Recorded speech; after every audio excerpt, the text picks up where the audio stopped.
Welcome to the Connected Leaders Academy virtual conference designed to reshape your vision of transformation.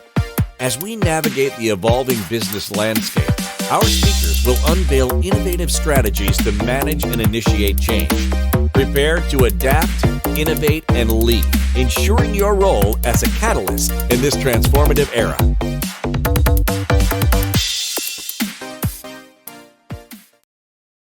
Imagine if every decision you made today could change the course of your life tomorrow. What decisions would you make differently? What choices would you make differently? I'm Russ Rogers, and I want to say thank you for the opportunity, Jose Escobar, for Christine, for all of your hard work behind, for CLA, Connected Leaders Academy, and everybody that's involved today, all 25 speakers. What an amazing opportunity to come to the Awaken Summit and to share everything that we have within inside of us to impact people today who are listening, to impact people later who are going to hear this. To see the words in the book is going to be exciting. My message today came to me right after I was asked, what is my title for this Awaken Summit? I pondered for a couple of days, and then I realized that my decision for this title of this message not only started several months ago, but actually started 2 years ago. 2 years ago next month, to be exact. I was flying down to Southern California to visit my son in Huntington Beach. And when I went down for that weekend, I was staying in a hotel. And of course, anybody that knows me knows that I love to move. Move today 365. That's what I'm all about. But I love to move. And then that Saturday morning, I got up early. I went downstairs to where the hotel offers free bikes. I grabbed one of the bikes and I went out the front doors. I went across Pacific Coast Highway over to the beach. And if you know Huntington Beach, the beaches run for miles and they're extremely wide as well. So I got on this path that's about 2 cars wide. And you got to realize on this path, people are moving on this path all throughout the day and through the night. People are rollerblading, roller skating, skateboarding, running, walking, biking, you name it, whatever form of exercise that you could get on this path, you do. So I continued on this path, and it wasn't long after that I came upon this black mat. These black mats are permanent, and they are made for people to walk out on towards, the water. You can ride your bike, you can, carry your belongings, you can pull a stroller, whatever it may be, just to help you to get closer to the edge of the water. So I rode my bike down. It was a beautiful, cool, foggy morning. And I absolutely love those mornings when they're cool. I'm out riding my bike and it's just very calm, very surreal. I get down there about 50 yards shy of the water. I'm looking out, I get off, I straddle my bike. I look to my left and there's the giant pier that jettisons out into the water. And there's surfers in the water and boogie boarders and body surfers and fishermen and people that are just down on the water, getting their feet wet, walking in the wet sand. I stood there for about 5, 6, 7 minutes. After observing all of this and taking in the quiet, peaceful morning, I got back on my bike, I turned, and I was immediately met with a family of 4, a mother and 3 children. These 3 children probably range in the age of 6 to 10 years of age. I noticed that each one of them had a bag in their hand, and so I rode past them. I stopped a little bit beyond them, and I stopped and I turned around to see what this family was up to. I kind of had an idea, but I wasn't sure. So I stop, I look, and the mother and her 3 children were out on the sand on this Saturday morning at 7 a.m. picking up garbage. And I was like, there are so many things that a child and a mother and a family could be doing on that Saturday morning. They could be watching family cartoons. They could be having breakfast around the table. They could be sleeping in. They could be playing hide and seek in the house. They could be doing a number of things on that Saturday morning. But that mother on that day, with her 3 children, were out doing community service, cleaning up garbage on the beach. That impacted me. That really resonated with me, what she was doing. She will never know who I am and the impact that she made in my life and her children. So I got back on my bike. I continued on my path. I got my exercise. I rode for miles. I went back to the hotel. And immediately when I got back into my room, I got out the little note paper that's provided for on the desk and the pen. And I wrote down 2 words: imagine if. Those 2 words have impacted my life over these last 2 years. Because those words resonated with me, with this woman and her children, that they were willing to go out of their way, giving of their time, giving of their service, little kids, and what this mom was displaying and showing by example of what we do.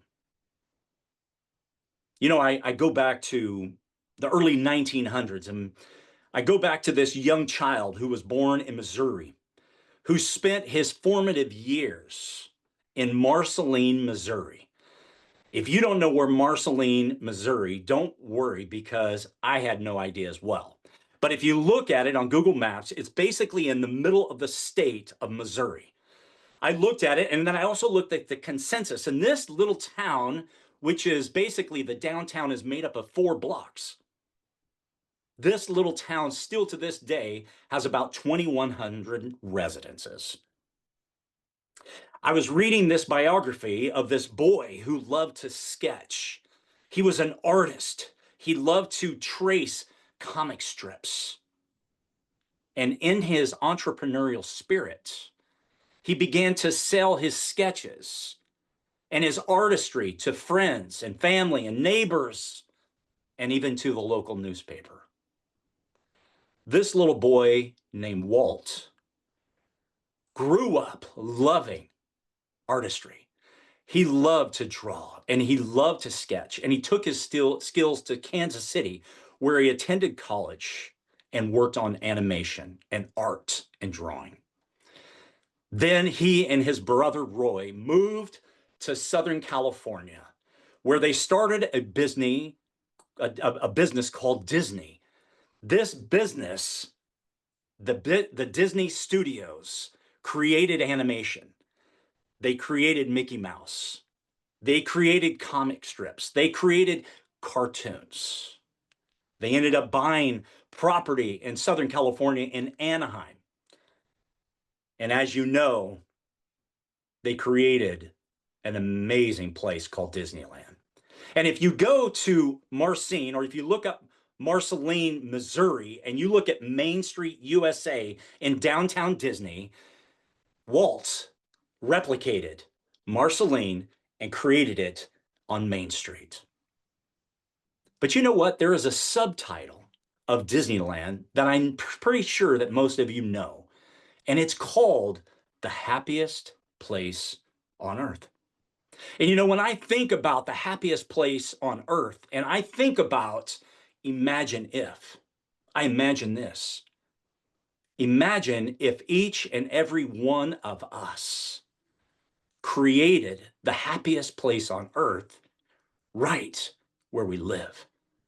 Think about our surroundings. Think about our community. Think about our home. Think about our business. Think about what we're trying to do with relationships that we can create right here, right now, if we just imagine and put it into action, the happiest place on earth. In 2020, my father had dementia and ended up passing at the first week of March. And then a couple of weeks later, everything closed. I was living life very happily. I was living by the beach. I was having a great time with life. I had a business, a landscape business. I had a personal training business for 20 years. Prior to that, I was a collegiate softball coach. So life was good, living a happy life, living near the beach. And I didn't have any worries. Have a great family, great grandkids. Life is good. But at that moment, in that instant, we all had to go indoors, meaning parks closed, schools closed, my training closed. I had no place to do my personal training business. This went on for quite a while. We were all trying to adjust because we're all inside. Then we were let outside. Then we had to go back inside. So there were a lot of negative feelings, but there were a lot of positive feelings, which is what I'm going to share with you. Because on that day, at that time, about 5 to 6 months into COVID, I decided to hang them up as a personal trainer and coach and just focus on my business. It was not an easy decision. It was a difficult decision, in fact, but I had to do it. It was time. So I did. I laid it down. I bought a journal some months later, and I carried this journal, and I'm not a big journal guy, but I carried this journal everywhere I went, and it stayed empty. The pages were empty. But about a year later, I was on a flight from California to New York City. And on this flight, 30,000 feet in the air, in this tube, it hit me. It hit me. And I began to write. And the first word that I wrote in that book said move. And then I began to fill the pages up. I began to write about personal experiences. I began to write about stories. I began to write about things that I observed, things that I read, and it was all around movement. And I had no idea what this was going to entail, what this was going to evolve in. And ultimately, and it ended up evolving into 5 books, writing 5 books to encourage families to move. But had I not made that difficult decision to give up something that I love, investing in kids' lives, investing not only in them to become better athletes, but also to become better people whenever they are not on the field. It was very difficult to give that up, but I knew that this was the right thing to do, but I didn't know. But I made that decision today so that I could change course tomorrow. And I did a year later. My life has been spent now since that time for the last 2 years encouraging kids at schools and businesses and organizations and connecting with people here that are listening here today. Imagine if. Imagine if we cared for people. Imagine if we loved people. The possibilities are endless. What is it today that you can imagine? What is it today that you could do differently and think differently? I encourage you today to imagine. You know, when you think about imagination, it's kind of a lost art. It's something that's really not put out there a whole lot. But we can all do it, and we can all do a better job, and we can do it more often. So what are you imagining today? What are you imagining in your own life? What are you imagining for your children's life? What are you imagining for your home? What are you imagining for your business? What are you imagining for your success of where you want to go? January this year, 2025, I flew to Pittsburgh, Pennsylvania. I was going there as all lined up to go and to speak at schools. But knowing prior days, looking at the weather, it was going to be extremely cold. Colder than I have ever witnessed. The coldest that I have ever been was in 13 degrees in Lake Tahoe. But knowing now, going into this trip, going to Pittsburgh, there was a possibility that the schools might close. I flew to Pittsburgh, hoping, praying, believing that everything was going to work out. But all of the schools closed. Some of the schools didn't want to do a Zoom, but some of the schools did. So I'm sitting just like today in front of my laptop at the hotel desk in my room. I have this class of junior hires of about 15 to 17. And I'm sitting there and I'm conveying to them the importance of movement, the importance of getting out and moving your bodies, how moving our bodies can impact our minds, free our minds up, get us away from depression, get us away from anxiety, move our bodies so that we feel more strong, more beautiful, more clear, more productive. So I'm sitting here in this room. I'm at the latter stages of my talk, and I opened it up for a little Q&A at the end. One of the girls, sixth grader, raised her hand, and she said, "I have a question. Actually, I have a statement, something that you really challenged me with today." She said, "If I can improve my life, then that means I could maybe improve the lives of others around me." I welled up with tears, kind of like what I am right now. I welled up with tears because that sixth grader, that little girl made a profound, strong statement that resonated not only with me, but with her classmates. And I wonder to this day how many of those kids remember that statement. I know the teacher does because he strongly came afterwards with some powerful words that said and admonished what she said and how beautifully she said it. And he said, yes, we can. If we can just work on us, then we can impact the world around us. How true is that today in the society in which we live? And I want you to imagine something here today.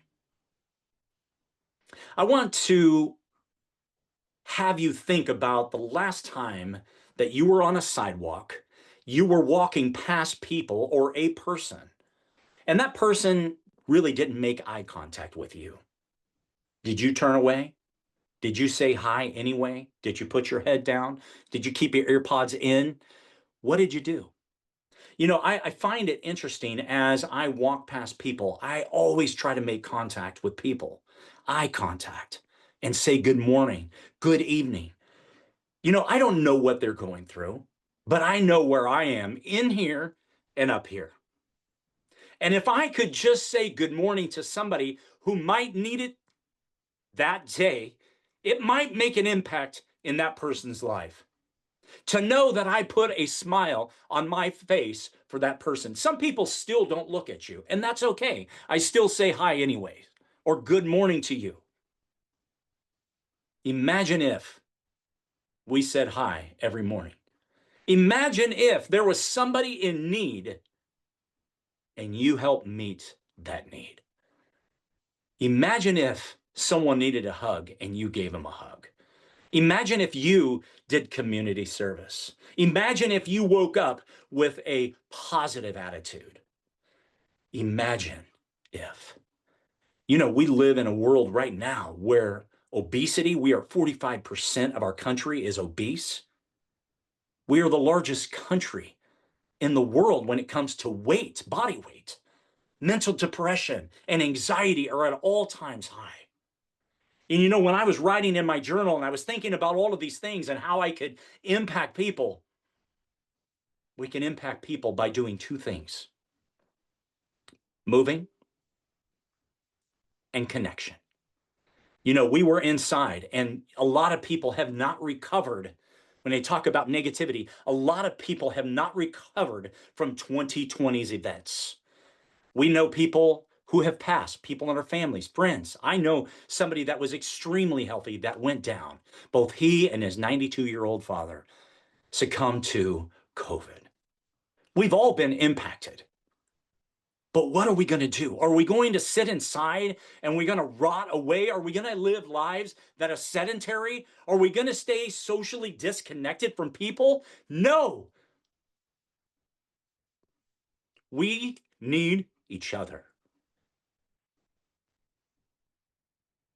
Move, socially connect. Don't go on a walk by yourself. Invite somebody to go with you. Maybe somebody is sitting at their home today who needs you. Imagine if we moved and we socially connected.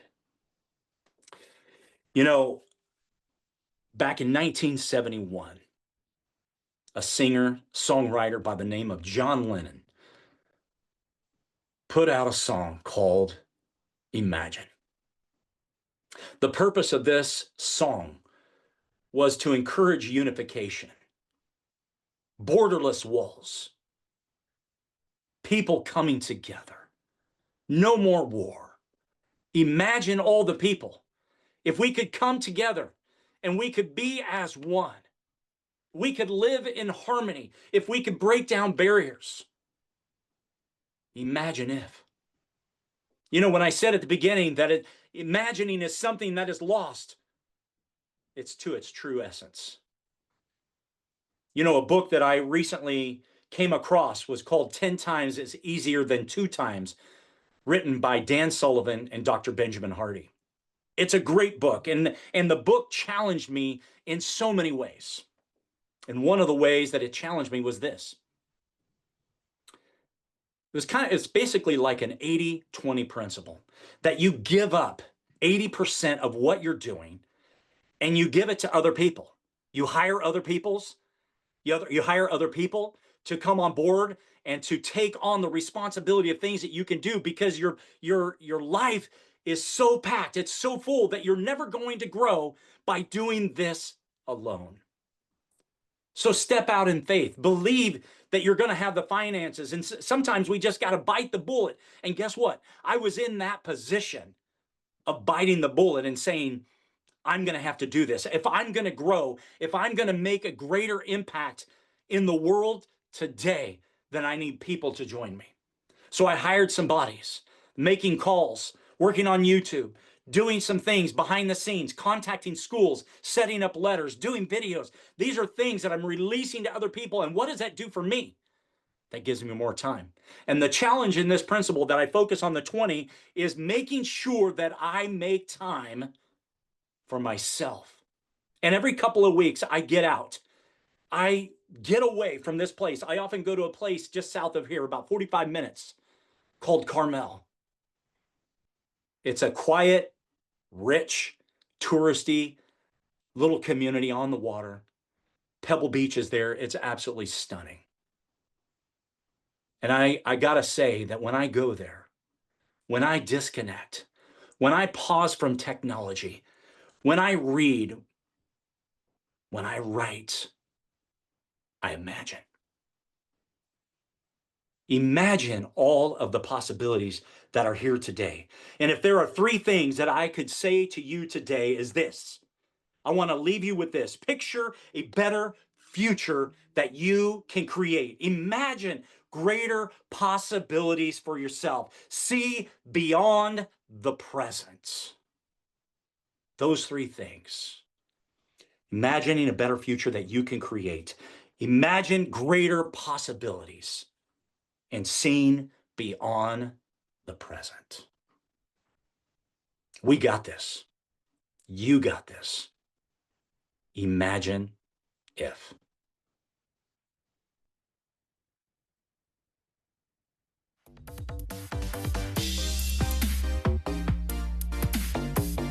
Thank you for participating in today's enlightening session. As we transition to our next expert, remember that each strategy and insight is a step toward becoming a transformative leader in your field. Visit connectedleadersacademy.com to stay engaged and informed. The journey of change is ongoing. Let's move forward together.